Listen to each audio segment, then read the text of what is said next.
is all wood. These were pine trees. We counted growth rings on one of them, and it was about 125. And so these trees are at least 125 years old, and they blew down in. These got beetles. Oh, that's right. They got beetles. Yeah, these got southern pine beetles in them, and southern pine beetle carries a parasite that kills the tree.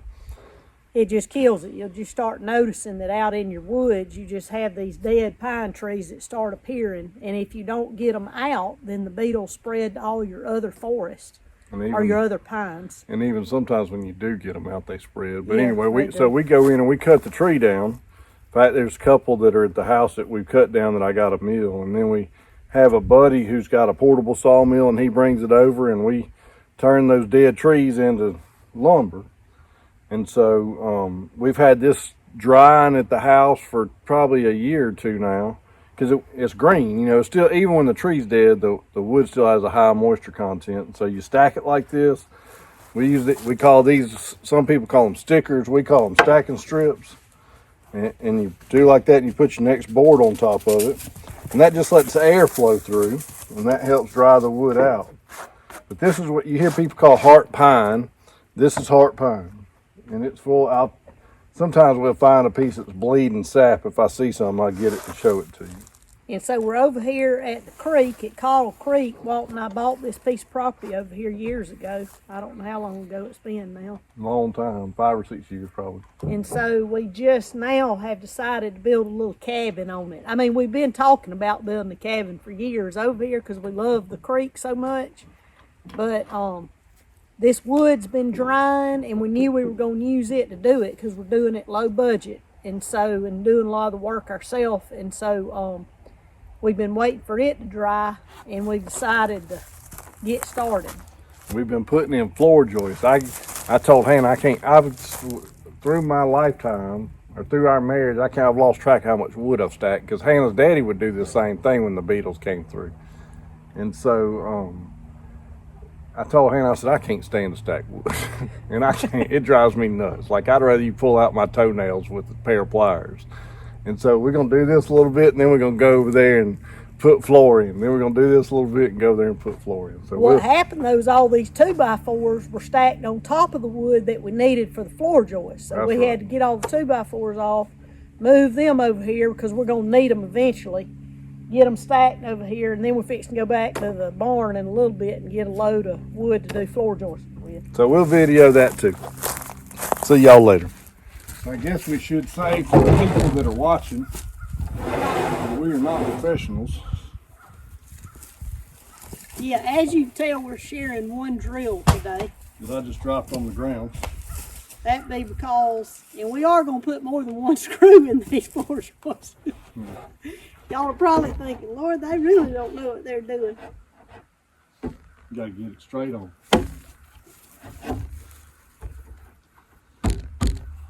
Come up a little bit. Okay.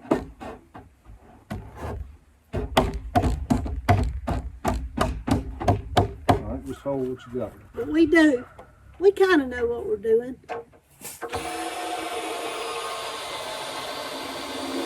We've built a few things before in our life together. How many houses have we done? I don't know, quite a lot. Let's see, we did our first house in Luango, we remodeled. I mean, not in, this could be Luango. Centerville. Yeah. That was our first house. When we got married, we just did a remodel on it on the inside. Let's see, I'm gonna go cut that other one. And no matter how many projects we've done, I learn something new every time. Me too.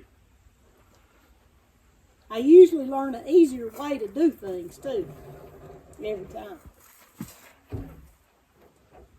Okay.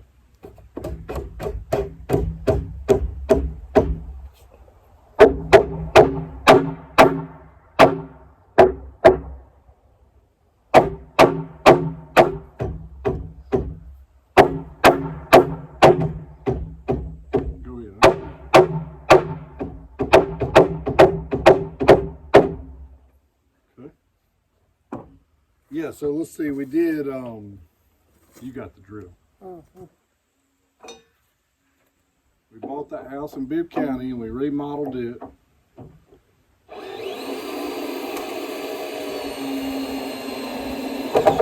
That was our first experience with refinishing floors. Yeah, it was. We rented that. Yeah, big drum sander. Yeah. We rented it and sanded all the floors down. Walt was in law school when we got married, so. While we were living in the house, we'd put plastic up over a doorway and we'd sand all the floors in that room. I know it was awful, wasn't it? We did. We moved from room to room. I bet we kept a sinus infection the whole time. You good on your end? You want to start? You good?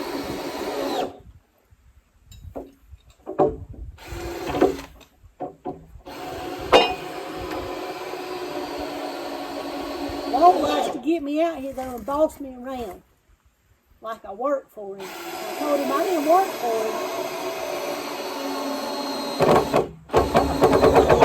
Well, Hannah just bosses me around no matter where we're at. He does work for me, for God. We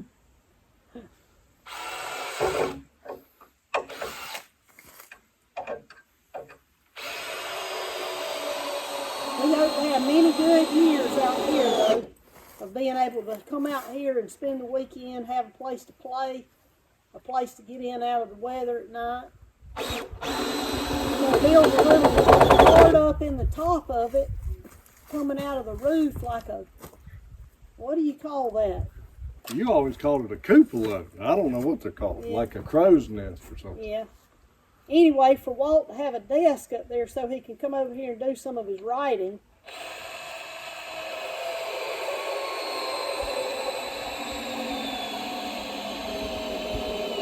We thought it's dying, isn't it? Yeah, I got. We thought I we got may plenty better. put a set of bunk beds up there too with his desk, just so we have a little bit of extra sleeping space.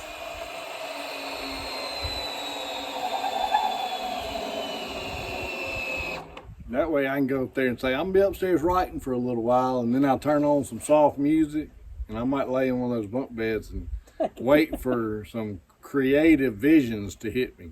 I'm gonna hang a hammock up out there is what I'm gonna do to take my naps in. All right, we gotta go get more wood. We'll see y'all in a minute.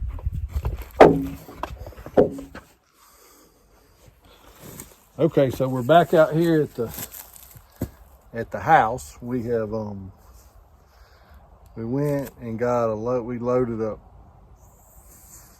8 times. Well, it doesn't matter. We've 7. been loading wood, floor joists, 2x10s. Eights. 8s, 2x8s. 58 2x8. 56 2x8. Walt's gonna be sore tonight, and he'll be saying, "Oh, rub me down with some Flexol or something." I'm hurting. I'm hurting. I feel my age. Well, that is true. I will. I'm gonna get the camera in a little bit. Go ahead. You got the drill. Okay. It's behind you. Uh-oh. And I want to show y'all. I'm gonna take y'all down there by the creek. Oh! I got it. Go ahead. I'm gonna take y'all down there by the creek, and I'm gonna show y'all. Walt got this idea when we first got this property over here that he was gonna make. Hold on, let me get this in.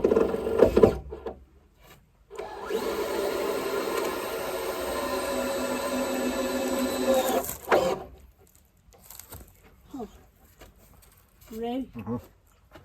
That he was gonna make a homemade hot tub, and so he loaded up a old cast iron clawfoot bathtub and brought it over here. Got it sitting down there by the creek, and then he brought over here a I don't know where he got this idea. I don't know if he dreamed it up or if he saw somebody do this. But then he got an old wood burning stove, a little small wood burning stove, and a bunch of copper pipe. And he was gonna run it from. Ain't no was. I'm going to. Well, he still ain't done it. And it's been sitting here for years, and I keep telling him at the creek, is this the way you want it now? No. Another way. if the creek floods, I said, it's going to carry all your stuff off with it. And so anyway, the stuff's going to sit down there. But what he said you do is you get some creek water and put it in your 4-foot bathtub down there. And then you build a fire. Don't hit it, don't hit it. You build a fire in your wood burning stove, and that copper pipe is connected to it, and then you have it running through that tub, and then it heats up your water. Since you have And so you have a homemade. but you got a coil inside, the copper pipe's coiled inside of the wood burning stove. And when that water boils, it creates a vacuum. And it pulls the water out of the bottom of the tub, coils through, and forces it out the top. And is it not boiling when it comes out the top? Oh yeah, it'd be hot. Well, how are you going to stay in there? Well, it's called a hot tub, not a lukewarm tub. Yeah, but my Lord, if it's boiling, it's going to cook you. Well, that's why I wouldn't let you go first. Well, no, I'm not. That doesn't need to be your plan. Anyway, he's always coming up with these crazy ideas. Okay. And he'll buy all the stuff or trade for all this stuff to make it happen. And anyway, I can see it. I can see the clawfoot tub and the wood burning stove from where I'm at. It's sitting down the hill down here by the creek. I may get in it a little bit later and bathe on it. Yeah, I ain't letting you in my hot tub. You're going to be out here freezing your butt off, and I'm not going to let you get in it because you made fun of me. All right, we'll see y'all when we get a little bit closer to the end. So right down there's the creek. That's Cottle Creek. And we're sitting up on the, we've been putting in floor joists. So I made him now these two little benches. I call them toadstools. And we're done for the day, so we're just resting. Show them your hot tub down there I was telling them about. There's the Redneck hot tub, or the remnants of it. It got flooded last year. And so it's just sitting there now. I got to put it all back together and kind of fix it and dig it out of the sand. It's full of sand. And anyway, Hannah doesn't get to sit in it. That's okay. She wants to make fun of it. Across the creek, up that little road there is where our fruit orchard is. We got apples and plums and pears. Peaches, maybe. Do we plant peaches? Mm-hmm. No peaches, just apples, plums, and pears. Mm-hmm. And then pan back around here, and you got the field behind us. It's just nice and quiet. I'll take you down to the creek in just a second.